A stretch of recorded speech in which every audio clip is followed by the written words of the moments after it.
भगवान जगन्नाथ जी को कीचड़ क्यों चढ़ाया जा रहा है? आइए देखते हैं इस अनोखी कथा में। पुरी के मुख्य पुजारी राजगुरु भावदेव गहरी नींद में सो रहे थे। तभी अचानक भावदेव उठो। सामने भगवान जगन्नाथ, दाऊ बलभद्र और सुभद्रा जी खड़े थे। पर आज ठाकुर जी बहुत गुस्से में थे। उनकी आंखें एकदम लाल थीं। कांपते हुए भावदेव बोले, प्रभु मुझसे क्या अपराध हुआ? जगन्नाथ जी बोले, तुम्हारे पुजारियों ने मेरे प्रिय भक्त मनोहर को मेरे ही दरवाजे से धक्के मारकर निकाल दिया। जो कमल मैंने खुद उसके लिए प्रकट किए थे, उन्हें कूड़े की तरह पैरों तले रौंद दिया। जाओ भावदेव, सुबह होने से पहले मेरे मनोहर और उन फूलों को पूरे सम्मान के साथ मेरे पास लाओ, वरना कल पुरी में प्रलय आ जाएगी। स्वप्न टूटा। पसीने से तरबतर भावदेव जी चीखते हुए उठे, क्षमा महाप्रभु। उन्होंने दौड़ते हुए पूरे मंदिर में हाहाकार मचा दिया। उठो सब, मशाले जलाओ। मनोहर दास नाम के एक साधु को अभी ढूंढो। भागते हुए वे सीधे सिंह द्वार के पहरेदार पुजारियों के पास पहुँचे। सच बताओ, आज दिन में क्या हुआ था? मैंने महाप्रभु का क्रोध देखा है।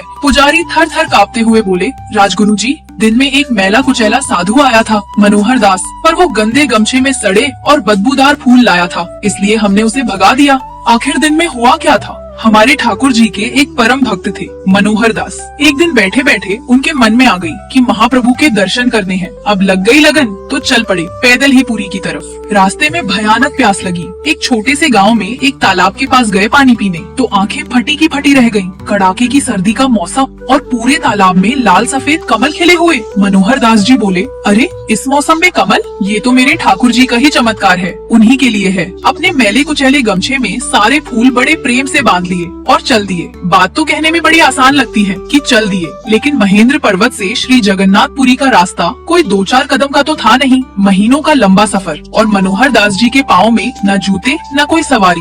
रास्ते में कड़कड़ाती धूप भी मिली, भयंकर बारिश भी मिली और ठिठुरने वाली सर्दी भी। लेकिन मनोहर दास जी को अपने शरीर की कोई सुध ही कहाँ थी। उनके भीतर तो बस एक ही आग जल रही थी, कब मेरे महाप्रभु के दर्शन होंगे? कब मैं अपने इन हाथों से ये फूल अपने ठाकुर जी के श्री चरणों में चढ़ाऊंगा? चलते चलते दिन हफ्तों में और हफ्ते महीनों में बदल गए।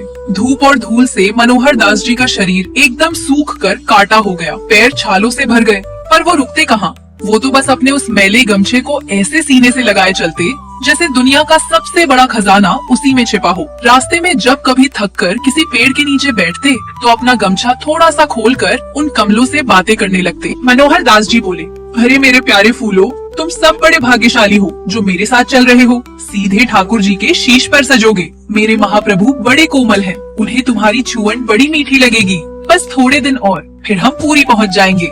पर समय का चक्र तो अपने हिसाब से चलता है। फूल आखिर फूल ही है, वो कितने दिन टिकते। धीरे धीरे उन लाल सफेद सुंदर कमलों की पंखुड़ियां मुरझाने लगी। उनका रंग काला पड़ने लगा। जो दिव्य खुशबू उस तालाब के पास थी, वो अब भयंकर सरांध में बदलने लगी। पर मनोहर दास जी ठहरे प्रेम के दीवाने। कहते हैं ना, प्रेम में इंसान अंधा हो जाता है और भगवान के प्रेम में तो सारे होश ही उड़ जाते हैं। मनोहर दास जी को वो बदबू आ ही नहीं रही थी। उन्हें तो बस वो भाव दिख रहा था कि ये मेरे प्रभु की अमानत है। उन्हें लगता कि ये फूल अभी भी वैसे ही ताजे हैं जैसे पहले दिन थे। महीनों की लंबी और थका देने वाली यात्रा के बाद आखिरकार वो दिन आ ही गया। दूर से श्री जगन्नाथपुरी के मंदिर का भव्य नील चक्र दिखाई दिया। नील चक्र देखते ही मनोहर दास जी की आंखों से झरझर आंसू बहने लगे। वहीं जमीन पर घुटनों के बल बैठकर दंडवत प्रणाम किया। गदगद कंठ से बोले, हे नाथ, आ गया तुम्हारा दास। बहुत लंबा सफर था मेरे मालिक, पर तुम्हारी कृपा से कट गया। जैसे तैसे भारी भीड़ को चीरते हुए मनोहर दास जी श्री मंदिर के सिंह द्वार पर पहुँचे। समय दिन का था। मंदिर में बड़े बड़े सेठ, राजा महाराजा और भक्तों की भारी भीड़ थी। कोई भगवान के लिए सोने का छत्र लाया है, कोई चांदी के बर्तन, कोई 56 भोग की कीमती सामग्री, तो कोई ताजे सुगंधित गेंदे और चमेली के फूलों की बड़ी बड़ी मालाएं लेकर कतार में खड़ा है। अब इन अमीर और बड़े भक्तों के बीच जरा हमारे मनोहर दास जी की कल्पना कीजिए। कपड़े फटे हुए, शरीर पर महीनों की धूल और मिट्टी और हाथ में वो मैला कुचैला गमछा जिसमें से अब कीड़े रेंगने की नौबत आ गई थी। हाथ जोड़कर बड़े विनय से बोले, पंडा जी प्रणाम, मैं मनोहर दास हूँ। बहुत दूर महेंद्र पर्वत से चलकर आया हूँ। अपने प्रभु के लिए ये कुछ कमल पुष्प लाया हूँ। कृपा करके इन्हें महाप्रभु जगन्नाथ जी के श्री चरणों में अर्पित कर दें। पंडा जी ने उन्हें ऊपर से नीचे तक घूर कर देखा। एक तो भिखारी जैसी शक्ल और ऊपर से ही रहस्यमयी पोटली। पंडा जी ने नाक सिकोड़ते हुए जैसे ही उस गमछे के अंदर झांका, बाप रे, भयंकर सड़ांध का एक जोरदार भपका उनके मुंह पर लगा। पंडा जी जोर से चिल्लाए, अरे ओ पागल, ये क्या बकवास है? तेरी हिम्मत कैसे हुई ये सड़ी हुई बदबूदार चीजें भगवान के पास लाने की? अंधा है क्या तू? यहाँ देख, यहाँ रोज सोने चांदी के बराबर कीमती ताजे फूलों की हजारों मालाएं चढ़ती हैं, जिनकी खुशबू से पूरा मंदिर महकता है, और तू ये कीचड़ और सरान भगवान को चढ़ाएगा? मनोहर दास जी घबरा गए, कांपते हाथों से बोले, पर पंडा जी आप समझ नहीं रहे, ये कोई साधारण फूल नहीं है, ये मुझे रास्ते में स्वयं प्रभु के आशीर्वाद से मिले थे, कड़ाके की ठंड में खिले थे ये। मेरा भाव तो सच्चा है पंडा जी, आप बस इन्हें एक बार भीतर ले जाकर स्वीकार कर लीजिए। पंडा जी का गुस्सा 7वें आसमान पर पहुंच गया। बोले, भाव? तेरा भाव इन सड़े हुए बदबूदार फूलों में है, और ये गंदा गमछा इसमें लपेट के लाएगा तू भगवान की भेंट? अरे तेरी भक्ति तो तेरा सबसे बड़ा ढोंग है। तुम जैसे भिखारियों और पागलों की वजह से ही मंदिर की पवित्रता भंग होती है। चल निकल यहाँ से, जा, भाग जा। मनोहर दास जी रोने लगे, हाथ जोड़कर गिड़गिड़ाते हुए बोले, पंडा जी ऐसा मत कहिए, मैं महीनों से भूखा प्यासा चला आ रहा हूँ, बस एक बार मेरे ये फूल मेरे ठाकुर जी को दे दो,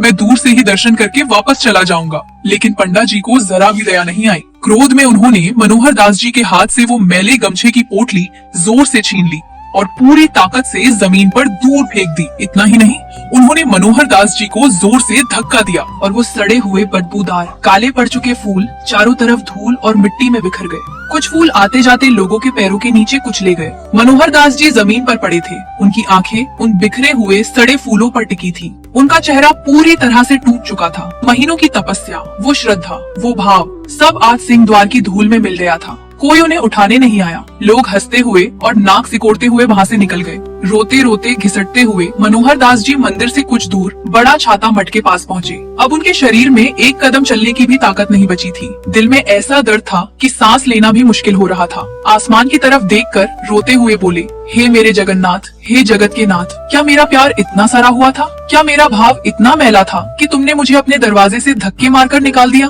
लोग सच कहते हैं प्रभु, मैं ही मूर्ख हूँ, मैं तो एक गरीब भिखारी हूँ। मैं भला तुम्हें क्या दे सकता हूँ? मेरी क्या औकात कि मैं जगत के पालनहार को कुछ भेंट करूँ? मुझे क्षमा करना मेरे नाथ, मुझे क्षमा करना। और ये कहते कहते भूख, प्यास, भारी थकान और गहरे दुख के कारण मनोहर दास जी वहीं जमीन पर बेहोश हो गए। उनका शरीर बर्फ की तरह ठंडा पड़ने लगा। दुनिया सो सकती है, पर वो जो भीतर गर्भगृह में बैठा है ना, वो बड़ी बड़ी गोल आंखों वाला ठाकुर, वो सब देखता है। भगवान को कोई 56 भोग से नहीं खरीद सकता और कोई सड़े फूलों से उसे अछूत नहीं बना सकता।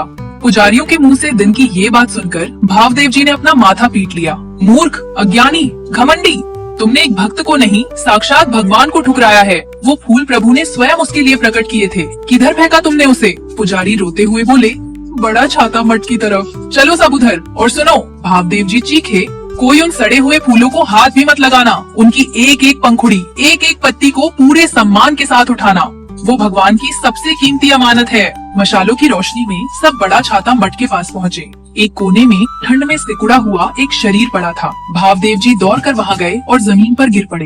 मनोहर दास जी बेहोश थे, शरीर बर्फ जैसा ठंडा हो रहा था। भावदेव जी ने एक बड़े राजगुरु का सारा अहंकार छोड़कर उस गरीब साधु के चरण पकड़ लिए।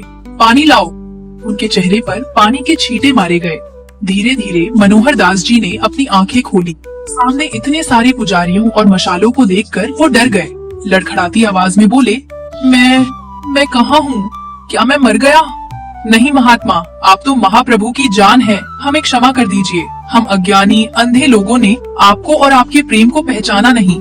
स्वयं महाप्रभु जगन्नाथ ने हमें हमारी भूल का आभास कराया है। चलिए, प्रभु आपकी प्रतीक्षा कर रहे हैं। जिस भक्त को कुछ घंटे पहले धक्के मारकर फेंका गया था, अब उसे पुरी के मुख्य पुजारी अपनी गोद में सहारा देकर सम्मान के साथ अंदर ले जा रहे थे। जिन फूलों को कूड़ा कहा गया था, उन्हें रेशमी कपड़ों पर सजाकर लाया जा रहा था। राजगुरु और पुजारियों ने मनोहर दास जी को भगवान जगन्नाथ, बलभद्र और सुभद्रा जी की मूर्तियों के ठीक सामने खड़ा किया। मनोहर दास जी की आंखों से आंसुओं की धारा बह रही थी। वो अपने ठाकुर जी को एक टक निहार रहे थे। एक पुजारी कांपते हाथों में वो गमछा लिए खड़ा था, जिसमें वो सड़ी गली काली पड़ चुकी पंखुड़ियां थीं। भावदेव जी बोले, चढ़ाओ, भक्त की भेंट भगवान को अर्पित करो। पुजारी की हिम्मत नहीं हो रही थी। उसने आंखें बंद की और डरते डरते उस सड़े हुए फूलों की पोटली को भगवान जगन्नाथ जी के श्री चरणों से स्पर्श कराया। और फिर जो हुआ, उसने सबको हिलाकर रख दिया। जैसे ही वो पोटली महाप्रभु के चरणों से छुई, भगवान की मूर्ति से एक दिव्य, नरम, सुनहरी रोशनी निकली। गर्भगृह जगमगा उठा। देखते ही देखते पोटली के अंदर की वो सूखी, भूरी और सड़ी हुई पंखुड़ियां धीरे धीरे खुलने लगी। जादू की तरह उनमें रंग भरने लगा। सड़ांध और कालापन गायब हो गया और कुछ ही सेकंड के अंदर वो सड़े हुए कूड़े के टुकड़े दुनिया के सबसे बड़े, सबसे ताजे, खिले हुए और सुंदर लाल सफेद कमलों में बदल गए। पूरे गर्भगृह की हवा में एक ऐसी अलौकिक स्वर्गीय सुगंध फैल गई जो आज तक किसी ने पृथ्वी पर नहीं सूंघी थी। वहाँ मौजूद हर पुजारी, राजगुरु, सेवक की सांस रुक गई। सब हक्के बक्के रह गए। मनोहर दास जी ये नजारा देखकर फूट फूट कर रोने लगे और घुटनों के बल जमीन पर गिर पड़े। मेरे ठाकुर, मेरे महाप्रभु। ये था भगवान का जवाब। वो फूल मरे नहीं थे, वो सड़े नहीं थे, वो तो बस अपने महाप्रभु के एक स्पर्श का इंतजार कर रहे थे। ठाकुर जी ने दुनिया को दिखा दिया कि अगर भक्त का भाव सच्चा हो तो भगवान के लिए जहर भी अमृत बन जाता है और सड़े हुए फूल भी दिव्य कमल। बोलिए जगन्नाथ महाप्रभु की जय।